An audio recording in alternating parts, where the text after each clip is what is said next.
Hi friends, మనమైతే present మామిడికాయలు ఎరడానికి వచ్చాము. ఎందుకంటే కొంతమంది అడిగారు అది పార్సల్ పంపించాలి. మొత్తం అయితే ఇప్పుడు ఒక చెట్టు మొత్తం వేసాము. మా ఫ్రెండ్ వెనక్కి చూసారా, కౌంట్ చేస్తుండ్రు ఎన్ని కాయలు ఉన్నాయి అనేసి. మా నాన్న కూడా కౌంట్ చేస్తుండ్రు.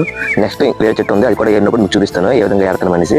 మా తోటలో ఉండే మామిడి చెట్లన్నీ కూడా బంగిడిపిల్లి, టేస్ట్ మాత్రం సూపర్ గా ఉంటాయి. ఈ సంవత్సరం అయితే వర్షాలు తక్కువగా పడడం వల్ల కాయ సైజు పెరగలేదు. తోటలో ఉండే చెట్లు చిన్నవి కనుక మామిడికాయలు వేరడానికి డల్లీ సాయం లేకుండా నార్మల్ గా చేత్తోనే ఏరుస్తున్నాం మేము. పెద్ద చెట్లు అయితే పక్కగా డల్లీ ఉపయోగించాలి, లేదంటే కింద పడితే కాయ పగిలిపోతుంది, మచ్చ కూడా వచ్చేది కాయకి. ఎవరికైనా మామిడికాయలు ఈ టైంలో తినండి. ఎందుకంటే చెట్టును తీసుకున్న మామిడికాయలు తింటే హెల్త్ పరంగా మంచిది. బయట ఎవరైనా ఫ్రెండ్స్ ఉంటే వాళ్ళకి అడగండి. కానీ మీరు మార్కెట్లో కొనే మామిడిపళ్ళు తిన్నారనుకోండి, వాటికి కార్బనైజ్ అమ్ముతారు కాబట్టి హెల్త్ ప్రాబ్లమ్స్ వస్తాయి. సీజనల్ ఫ్రూట్ ఖచ్చితంగా తినండి.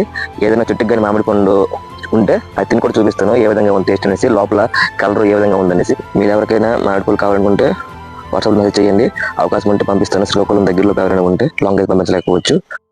మనమైతే చెట్టు నుండి ఒక మామిడి పండు తీసాము, చెట్టుకు పండింది. దాని టేస్ట్ ఏ విధంగా ఉందో మీకు చూసి చెప్తాను నేను. కలర్ అయితే మంచి ఆరెంజ్, కొంచెం కొంచెం గ్రీన్ కలర్ లో ఉంది మామిడి పండు. ఇలాంటి కలర్ ఉంటే మామిడి పండు చిన్న చిన్న మచ్చలు ఉన్నాయి. టేస్ట్ మాత్రం ఎక్స్టెండ్ గా ఉంటది. ఇంకా లోపల ఏ కలర్ ఉందో ఈ టెక్స్చర్ ఉండాలి, బయట కొంటే మాత్రం ఏమి ఉండదు. టేస్ట్ మాత్రం సూపర్గా ఉంది. ఇలాంటి మామిడి తినండి, మీ ఫ్రెండ్స్ ఎవరు అడిగి తీసుకోండి. మామిడికాయ పొలుగ్గా ఉన్నప్పుడు మాత్రమే ఏరుకొని ముగ్గేయాలి. నెక్స్ట్ వీడియోలో మామిడికాయని ఏ విధంగా క్లీన్ చేసానో చూపిస్తాను నేను. పోతూ వీడియోని మీరు లైక్, సబ్స్క్రైబ్ చేసి వెళ్ళొచ్చు కదా ప్లీజ్.